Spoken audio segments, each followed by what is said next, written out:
ఇప్పుడు చంద్రశేఖర్ రెడ్డి గారు నాకు కూడా తెలియని నిర్ణయాలు తీసుకుంటారు సార్. ఎందుకంటే ఉన్నట్టుండి ఇప్పుడు చెప్పేశారు ఆయన. అన్న వాళ్ళు అడిగారు, ఆయన చెప్పేశారు. ఆయన వెనక ముందు ఆలోచించరు, ఇక ఆలోచించాల్సింది నేను. సో ఉదయగిరికి స్కూల్ ఈరోజు చంద్రబాబు నాయుడు గారు పుట్టినరోజు సందర్భంగా చంద్రశేఖర్ రెడ్డి గారు చేసినటువంటి వాగ్దానాన్ని నేను కూడా అంగీకరిస్తున్నాను. తప్పకుండా మేము ఉదయగిరి సోదరులందరూ కోరుకున్న విధంగా ఇక్కడ ఒక ఇంగ్లీష్ మీడియం అనే స్కూలు మేము పెట్టడానికి అన్ని ఏర్పాట్లు చేసుకుంటాము. మీకు ఇచ్చిన మాట చంద్రశేఖర్ రెడ్డి గారు ఇచ్చిన మాట నిలబెట్టడానికి నేను 100% ట్రై చేస్తాను. ట్రై చేయడం కాదు, చేస్తాము. అదేవిధంగా ఇక్కడ ఏమైనా స్థానికంగా సమస్యలు ఉంటే ఇక మేము కూడా వచ్చి ఆ సమస్యల్లో పాల్గొని ఆ సమస్యలకు పరిష్కారం అనేది ఎత్తుకుతాము. తెలుగుదేశంలో ఎటువంటి ఇది లేవు సార్. ఉన్నా కూడా ఏదో చిన్నవి ఉండొచ్చు, అది సర్దుకుపోతాయి.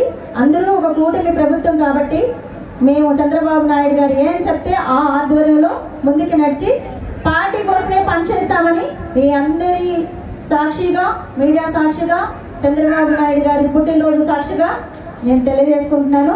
ఈ అవకాశం ఇచ్చిన ఆంధ్రప్రదేశ్ ముఖ్యమంత్రి వర్యులైనటువంటి చంద్రబాబు నాయుడు గారికి 75వ జన్మదిన సందర్భంగా నేను నా హృదయపూర్వక, ఆత్మీయంగా, భక్తిపూర్వకమైన నమస్కారాలతో ఆయనకి శుభాకాంక్షలు తెలియజేసుకుంటున్నాను. సార్, నువ్వు ఎప్పుడు జైల్లో పెట్టావో అప్పుడు నీ విలువలు, వాల్యూస్ పోయినాయి. నీ తండ్రి వయసు అండి అయింది, ఆయన తీసుకుపోయి నువ్వు పెట్టేది ఇది. అలానే నువ్వు కనుక నువ్వు సంపాదించేది దాంతో ఏ దమ్మున 11 వచ్చింది. ఇది చేతకాని పరిపాలన అంటే దీన్నే చేతకాని పరిపాలన అంటారు. మేము ఎమ్మెల్యేలుగా ఆయనకి ఎదురుగా పోతే నిలబెట్టే ఎక్కడైనా ఉంది ఇదే. నా వల్ల మీకు ఓట్లు పడేది, మిమ్మల్ని చూసి ఓట్లు వేయరు. ఉదయగిరిలో నిన్ను చూసా, మమ్మల్ని చూసా ఓట్లు వచ్చేదా? ఈ ఊరిని చూసి నీ వల్ల వస్తే నీకు ఏదన్నా యాన్నో ఒక చోట ఏమైనా నేను చూసి ఓటేస్తారేమో, అన్ని చోట్ల ఎందుకేస్తారు?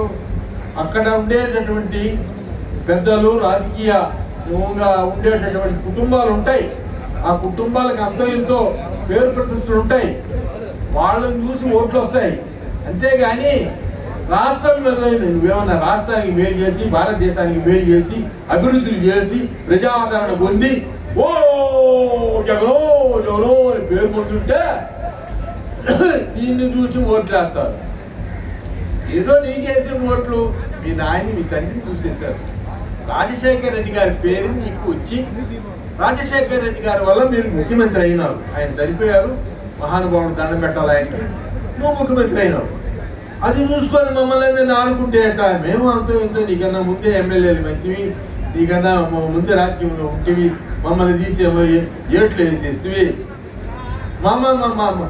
మాకన్నా హీనమైన మైనస్ డౌన్లో ఉన్నటువంటి వ్యక్తులతో మమ్మల్ని అనవసరమైన భాష మాట్లాడించారు. న్యాయమా అండి? ఇట్లాంటి రాజకీయాలు ఎవరన్నా చేస్తారా? అందుకే నేను 11 వచ్చి ఇట్లాంటి మర్చిపోవాలండి. పెద్ద మనిషి అనే వాళ్ళు ఎవరు ఉండాలండి? మర్యాద ఇస్తాం. నువ్వు మర్యాద ఇవ్వకుండా నువ్వు ఎట్టంటట్టు మాట్లాడితే, ఎట్టంటట్టు చేస్తే నీకు మర్యాదలు వస్తాయా? మేము కూడా అట్టే మాట్లాడతాం కదా, అట్టే జరగద్దు కదా.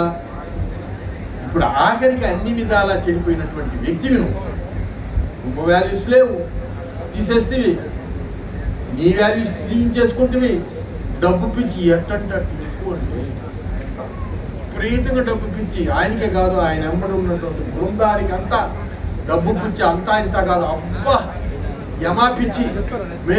నేను పోతే ఒకరోజు ఏం ఎక్కడన్నా ఏదో తీసుకుంటున్నామంటే ఇదా నన్ను నీకోవాల్సిందా, నువ్వు తీసుకుంటున్నావని దాంట్లో అంతా అంటుంటే ప్రజలంతా నాకు ఇప్పుడు ఖర్చులకి డబ్బులు లాగా నేనల్లా అంటుంటే, ఆయన రాజమోహన్ రెడ్డి గారు కూడా ప్రెస్లో చెప్పినాడు, చెడిపోయినాడు అండి వాడు.